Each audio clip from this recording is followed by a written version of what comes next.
Hey everybody, Mark, DoctorDeadwax back again. Time to do a quick thread response to mphsVinylJim's current obsessions thread. As you can tell with the two that I've done tonight, I'm the guy who did everything 6 minutes before it was due in school. Cheers. Tonight again, it's Moe's All Natural Oktoberfest Lager. This might be a little closer to an ale. More of a light ale with a hoppy finish. So I got a couple things I'm going to talk about. One is, I think my biggest obsession right now is Blue Notes. I've been obsessed with Blue Notes for a couple of years now. At least 3 years I've been obsessed with Blue Notes. I have, buy any of them that I see. I've traveled to Chicago to spend a week in Chicago digging, looking for them, which was highly successful. You know, I just love Blue Note recordings. I like that period of jazz. I understand it's not as adventurous as Free or as whatever. I really like bop and hard bop jazz. It just really appeals to me. I think the Blue Note recordings, unlike recordings for a lot of other labels, tend to be a little bit higher quality because very rarely were they just a blowing session where they threw a bunch of guys in a room and told them to go. Most of the time they had compositions written and several days in the studio to work on those, the band, and then 2 days or whatever to do the actual recording. Very rarely were there one-day things. Like Prestige was known to put a bunch of great players in a room and say, just do standards, and they would just record like 1 or 2 takes and that would be it. Very rarely did that happen with Blue Notes, so you tend to get a really good quality product. I think you get a really good quality product from Blue Note up until the, say, mid-70s. I think by the 80s, most of the stuff that was coming out in the label was pretty poor. But up until the mid-70s, there was some great stuff. Ethiopian Nights, for example. So anyway, I'm going to show a couple of my Blue Notes that I know that I haven't shown before. Pretty sure I haven't shown. And do a bit of a labelography. So here's the Tokyo Blues by the Horace Silver Quintet.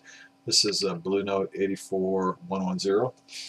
I don't have very many original Blue Notes. I have some original Blue Notes of Liberty era forward, and I think I have 1 or 2 New York era original Blue Notes. But in all reality, I do not have a lot of original Blue Notes. I do not have a single Lexington, not even if somebody used it to park their car on it, not even if it was in survived a nuclear war condition do I have a Lexington.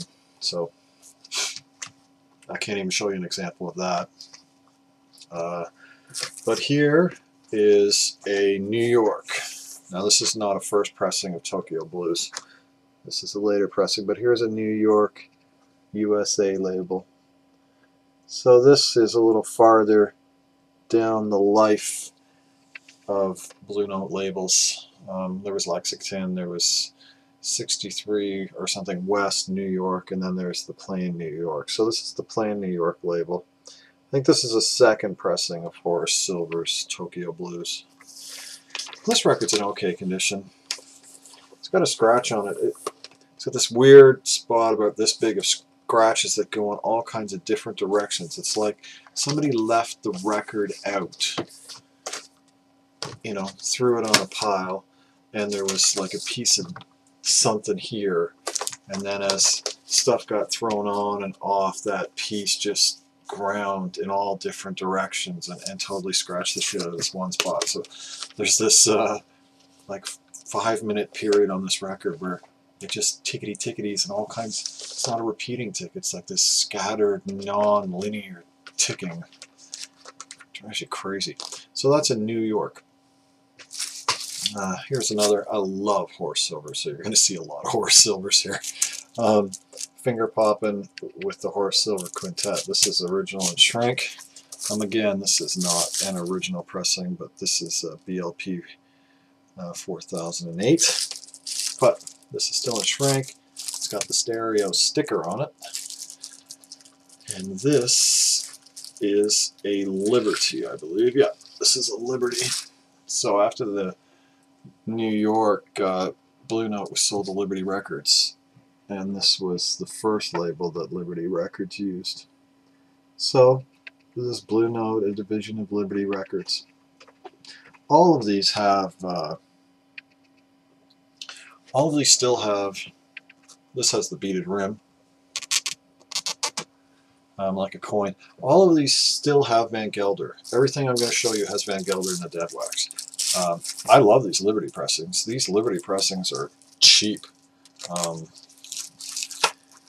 think I paid $20 for this, $25 for this New York. I think I paid like $18 for this Liberty. This Liberty's gorgeous. And I can accept that this does not sound quite as perfectly beautiful as the original pressing, but it sounds fantastic. Any of these Blue Note records on anything on the labels I'm going to show you, they sound excellent. You cannot go wrong. Next is Horace Silver, In Pursuit of the 27th Man. And this is, I'm pretty sure this is a first pressing. And this is on the Blue Note, a division of United Artists Inc. label.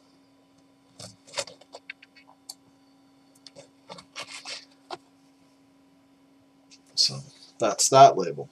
This is a good record. You don't see this record very often. I got this for like, I don't know, $8 at a show. I might have paid 10. I was happy to find it. It's got a big split in the jacket that's, you know, 10 inches long, but I don't give a shit. So that's that one. That's the next label. And then next is Herbie Hancock, Speak Like a Child. This is a pretty good record. It's not awesome. It's pretty good though. I think I showed this in a video once. I think I talked about it. It's got some songs that are really strong on it and some songs that aren't. There's like 2 different versions of the band, and one version of the band is good. So here we're getting into the flexible period. The Liberty days are over. The US is over. The United Artists label is over. And this is a Liberty label. I don't know if you can see it there. That should be focused. I can't quite remember exactly how this works. I didn't do any research tonight to do this thing, but there's the Liberty United Artists. So for a while they were Liberty, then they went to the United Artists, and then they went back to like Liberty. And they were like Liberty United Artists. So this is a label you don't see very often. This this blue edge with the black, you know, there's just a little segment of the circle is that blue. You don't see that label very often. This was only used for like probably less than a year. So that's that. This comes in everybody's favorite Unipack. Some people absolutely hate it. I think it's great. And again, this record is just okay.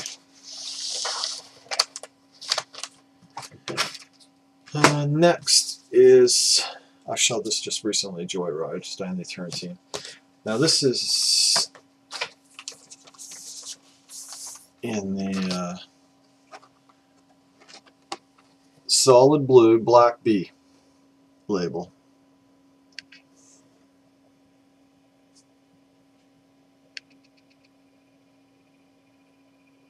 And again, you can see that it's manufactured by United Artists. So this is the last iteration of the label where everything was still Van Gelder.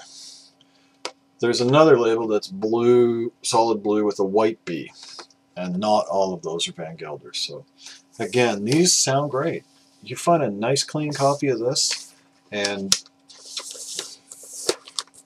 it's a highly enjoyable thing to own, and it's a highly enjoyable thing to listen to. So have a couple hundred Blue Notes. Like I said, I have lots of them. I'd say half the collection are just in VG condition. I'm looking for better copies of those. But I have 100 that are really nice go-to records that are highly enjoyable to listen to. And none of them are super early or super valuable. I think the most valuable Blue Note I have would probably book out at about, well, not book, but realistically sell on eBay and actually sell. Like, there's people asking hundreds of dollars for these things, but I think about 50 bucks. Nothing really sexier than that. So that's that. A couple other obsessions. I love Van Morrison. And I'm obsessed with trying to buy, this is Van Morrison's Hymn to the Silence. This is his record that he put out in 1991, I believe. He put this record out after 1991, yeah. This was the record after Enlightenment. And I think Enlightenment is a masterpiece, and I think this record is a masterpiece. I loved both of those records. This is the last Van Morrison record I own. And I am obsessed with trying to buy the records after this. There's like 8 more that have been made on vinyl after this pressing from 1991. And I can never afford them. They're always ridiculously expensive. Today, Down the Road just came up on Discogs for like €29 or 38 bucks, which is about the low end of what it sells for, but I didn't have any money to buy it, so I just have to let it sit there and somebody else is going to get it. Usually it's about €50. So Van Morrison after this is something I've been hunting for forever. And I think he's got 10 or 12 albums after that, but I think 8 of them are on vinyl. I'm obsessed with this record. I've shown this record before. Roger Waters, Amused to Death. I love, love, love this record. I love the fact that in 1991, is it? He was still making an all analog record. And every single inch of this record from beginning to end is analog. It was recorded on tape, it was mixed on tape, it was pressed from tape. This is 1992. It was pressed from tape, and the lacquers were cut at TML by Doug Sachs, the mastering lab. So it has, you know, same people that did the Floyd record, so it sounds fucking glorious and everything. This is probably one of the last great records done in a pure 100% analog chain. It's really a shame because, you know, Pink Floyd just did all these reissues and they're all digitally sourced. Pink Floyd has every single record that Pink Floyd ever released, including Pulse. When they did Pulse, which was the live tour of Division Bell, they took 100% analog rig out on the road with them, recorded that concert analog, mixed that concert analog, cut that concert at TML again, analog by Doug Sachs, and yet all of the new Pink Floyd remasters are digital, and they have all of the original master tapes. You know, The Wall just came out, and Wish You Were Here, and something else. They're all digital. They're just CDs on vinyl, and it makes no sense because they were so compulsive. In 1992, these guys, he was recording this record, and they were recording Pulse, and they were 100% analog chain from beginning. But now it's just throw the CDs on the vinyl. I just don't get it all. And the last thing I'm obsessed with, I can't get enough of this record. I love this record. Dennis Wilson, Pacific Ocean Blue. I think I've showed it before. I've talked about it before. I love this record. I didn't know about this record until a couple years ago. I heard it first on a needle drop somebody had done online. I downloaded it and I loved it, and I went out and I couldn't find it, and I finally got a copy of it from somebody in town. I got that for $5, which was great. And I love the way that record sounds. I love how raw it is. I love that kind of coked up Fleetwood Mac, Rumors, California era energy to it. That kind of, you know, slightly broken. I love how passionate he is on the record with both his performance, his singing, and the lyrical content content, and you can just, it all comes through. That it's such a raw record, that, and it's, you know, it's the best thing any Beach Boy has ever done, in my opinion.